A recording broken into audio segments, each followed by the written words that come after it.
Hello friends, welcome back to my channel.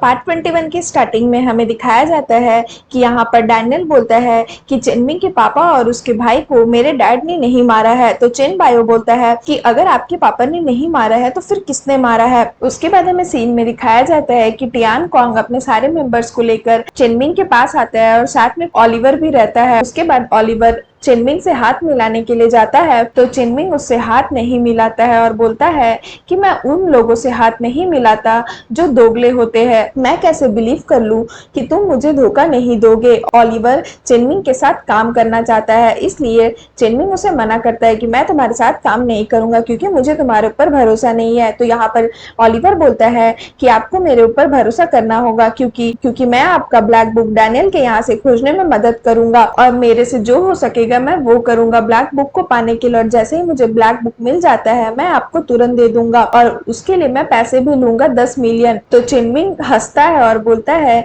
कि तुम Daniel के पास से ब्लैक बुक कभी नहीं ले पाओगे, अगर लेना ही रहता तो तुम कब का ले लिए रहते ब्लैक बुक। तो ये सुन के ओलिवर गुस्सा हो जाता है और बोलता है, तो उसके बाद चेनमिंग बोलता है टियान कॉन्ग को कि मैं ये काम अब खुद करूंगा, मैं डैनियल के ऐसे ब्लैक बुक खुद लूंगा। उसके बाद हमें सीन में दिखाया जाता है कि यहाँ पर टियान कॉन्ग ओलिवर को बोलता है कि तुम चिंता मत करो, चेनमिंग तुम्हारे साथ काम करने से मना कर दिया तो क्या हुआ, मैं तुम्हें ये पैसे देता हूँ और तुम्हें मेरे लिए कुछ काम करना है। यहाँ पर चेनमिंग फा के घर आता है और उसके मम्मी पापा को बोलता है कि क्या मैं फा को अपने साथ इवेंट पर लेकर जा सकता हूँ। फा की मम्मी बोलती है हाँ हाँ क्यों नहीं, और चेनमिंग फा की मम्मी को बॉक्स देता है और बोलता है कि आप प्लीज ये बॉक्स फा को दे दीजिए। तभी फा की मॉम वो बॉक्स लेकर के फा के पास आती है और बोलती है चेनमिंग ने तुम्हें ये ड्रेस गिफ्ट किया है और उसने मुझे बोला है कि वो चाहता है कि तुम आज के इवेंट में यही पहन कर जाओ। फा मना कर देती है और बोलती है कि नहीं मॉम, आप उसे रिटर्न कर दो, मैं उसका दिया हुआ कपड़ा नहीं पहन सकती।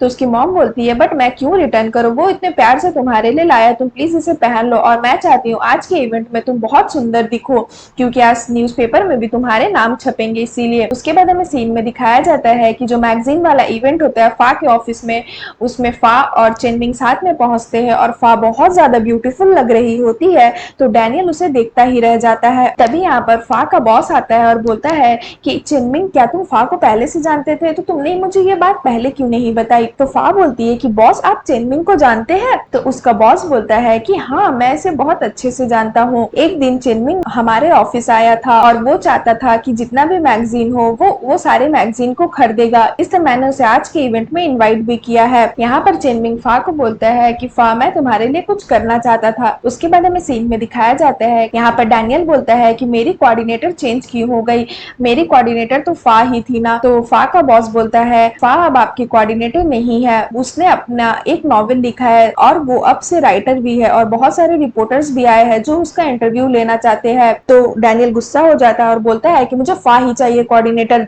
उसे बुलाओ वरना मैं कैंसिल कर दूंगा सारा प्लान। के बाद यहाँ पर पीनट्स कॉल करके फा को बुलाती है और बोलती है कि फा प्रॉब्लम हो गई है, तुम जल्दी से ये डॉक्यूमेंट लो और इसके बारे में डैनियल को सारा कुछ बता दो कि आज क्या क्या होने वाला है इवेंट में। उसके बाद हमें सीन में दिखाया जाता है कि फा आती है और बोलती है कि ठीक है चलो स्टार्ट करते हैं, मैं तुम्हारी कोऑर्डिनेटर हूँ अभी के लिए और आधे ही घंटे में इवेंट स्टार्ट होने वाला है, तो मैं तुम्हें बता देती हूँ कि तुम्हें इवेंट में क्या क्या बोलना है। उसके बाद हमें सीन में दिखाया जाता है कि यहाँ पर डैनियल फा की मैगजीन पढ़ रहा होता है और बोलता है कि तुमने तो बहुत अच्छी नॉवेल लिखी है और वो भी इसमें तुमने मेरे बारे में लिखा है, तो क्या तुमने इसके लिए मुझसे परमिशन मांगा था। तो फा बोलती है कि मैंने बस अपना इमेजिनेशन लिखा है। तो डैनियल उसे बोलता है अच्छा तो तुमने इमेजिनेशन लिखा है, तो मुझे ये बताओ इस नॉवेल की एंडिंग कैसी होगी, इस नॉवेल की एंडिंग को तुमने कैसे इमेजिन किया है। तो फा बोलती है कि हर रोमांटिक नॉवेल की हैप्पी एंडिंग होती है और इसकी भी हैप्पी एंडिंग ही होनी चाहिए। एक्चुअल में फा उस नॉवेल में मतलब अपने से वो कहानी लिखी रहती है अपने और डैनियल की, तो इसलिए वो डैनियल उससे ये चीज पूछता है। उसके बाद यहाँ पर फा बोलती है कि तुम्हें इवेंट्स में बहुत सारे काम है, चलो मैं तुम्हें बता देती हूँ क्या करना है। तो डैनियल फा को अपने करीब लाता है और उसे किस करने जाता है। तो फा बोलती है कि चिनमिंग मेरा बाहर ही वेट कर रहा है, मुझे बस चिल्लाने की देरी है, अगर मैं चिल्लाऊंगी तो वो अपने साथी लोग को लेकर के यहाँ आ जाएगा और मेरी हेल्प करेगा। तो डैनियल तो वैसे भी फा से गुस्से में रहता है, तो वो बोलता है कि मुझे तुम्हें चुप कराने का मेथड अच्छे से पता है। तो फा बोलती है बट तुम मुझसे चाहते क्या हो, और जैसे ही वो बोलती है डैनियल उसकी बात नहीं सुनता है और फिर वो उसे किस करने लगता है और फिर उसे बोलता है कि मैं चाहता हूँ कि तुम मेरा ये किस याद रखो, जब तक तुम्हारी आखिरी सांसें रहे तब तक तुम मेरे ये किस को याद रखो। तभी वहां पर डॉक्टर क्वान आती है। तो डैनियल बोलता है कि फा तुम अब जा सकती हो, मुझे डॉक्टर क्वान के साथ अकेले कुछ पल बिताने हैं। तो ये सुन के फा भी सैड हो जाती है। एक्चुअल में डैनियल फा से गुस्सा रहता है, तो वो उसे जलाने के लिए ये सब कर रहा होता है। उसके बाद वो डॉक्टर क्वान के पास जाता है और बोलता है कि डॉक्टर क्वान आज तुम बहुत सुंदर लग रही हो। फा को उसकी ये सारी हरकतें देखकर थोड़ा सैड फील होता है। उसके बाद वो रूम से चली जाती है और बहुत रोने लगती है कि डैनियल उसके साथ इस तरह से क्यों बिहेव कर रहा है। उसके बाद हमें सीन में दिखाया जाता है कि यहाँ पर फा अपनी जो स्टोरी लिखी रहती है नॉवेल, उसे पढ़कर सभी को सुना रही होती है। और यहाँ पर पीफाई आती है और सभी को इंट्रोड्यूस कराती है फा से कि हमारे न्यू मैगजीन की राइटर है फा, अगर आपको ये नॉवेल अच्छा लगा तो प्लीज आप इसे जरूर खरीदिएगा।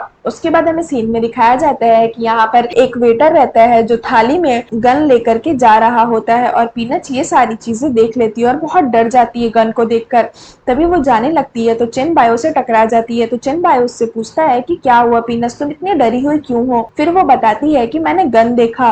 तो चेन बायो को लगता है कि दाल में कुछ काला है, कोई दुश्मन जरूर यहाँ पर आए हैं, तो वो उस वेटर के पीछे भागता है। उसके बाद हमें सीन में दिखाया जाता है कि यहाँ पर सभी कोई इवेंट में रहते हैं। तभी यहाँ पर ये वेटर जो रहता है वो एक गुंडा रहता है और वो डैनियल के ऊपर गोली चलाने जाता है। तभी फा ये चीज देख लेती है। चेन बायो उस वेटर को ढकेल देता है जिससे गोली डॉक्टर क्वान को लग जाती है। उसके बाद चेनमिंग डैनियल सभी को बहुत ज्यादा डर जाते हैं और फा भी डर जाती है। उसे लगता है कि डैनियल को चोट लग गई है और जितने सारे गुंडे इवेंट में आए रहते हैं गेस्ट बनकर, सभी अपने असली रूप में आ जाते हैं और सभी कोई गन निकाल के सभी कोई फाइट करने लग जाते हैं। और इधर डैनियल और चेन बायो भी सारे गुंडे से फाइट करने लग जाता है और फिर सीन यहाँ पर खत्म हो जाता है। सो फ्रेंड्स, अगर आपको मेरी ये वीडियो अच्छी लगी हो तो प्लीज मेरी वीडियो को लाइक करिएगा, मेरे चैनल को प्लीज सब्सक्राइब करिएगा। सो फ्रेंड्स, आज के लिए बाय बाय, मिलते हैं फिर से एक न्यू वीडियो के साथ।